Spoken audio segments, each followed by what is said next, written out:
destiny. Without further delay, the first lesson for you that we can see from the life of Eli is that Eli was a vigilant man.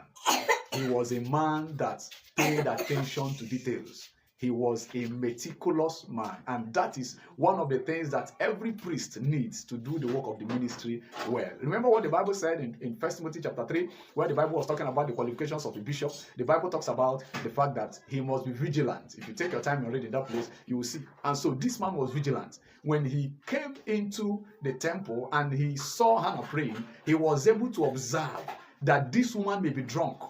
Hannah was praying, her mouth was moving, but her voice was not being heard. You will see that in the book of 1 Samuel chapter 1 from verse 12 to 15. I tell you, you need vigilance as a man. In your family, you need vigilance. In what God has committed in your hand to do, you need vigilance. As a mother, you need vigilance. And whatever it is that you are doing, you need vigilance. You need to be meticulous. You need to pay attention to details, to get the best out of what God has committed into your hand. And you can see Eli had this quality.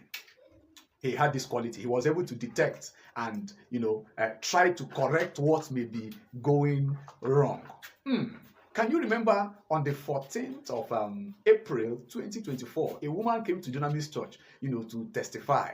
She said she had a BSc in law. For those of you who are online people, you know what I'm talking about. And Pastor Dr. Paul Deneche, who I admire so much and I love so much, stopped the woman because Pastor Paul thought that this woman was lying.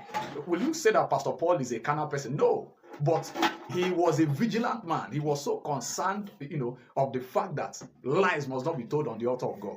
Although it was later confirmed that this woman actually graduated from law, later, and they put out the statement and the whole issue was resolved. But I tell you, that's an element of vigilance, that you can't come to the house of God and do anything and do any nonsense. Eli had that same quality. Pastor Dr. Paul Deneche I love him so much. I respect him so much. You need that quality of vigilance, attention to details, if you fulfill your destiny and make the best of whatever it is that God has called you to do. The second lesson, positive lesson, of course,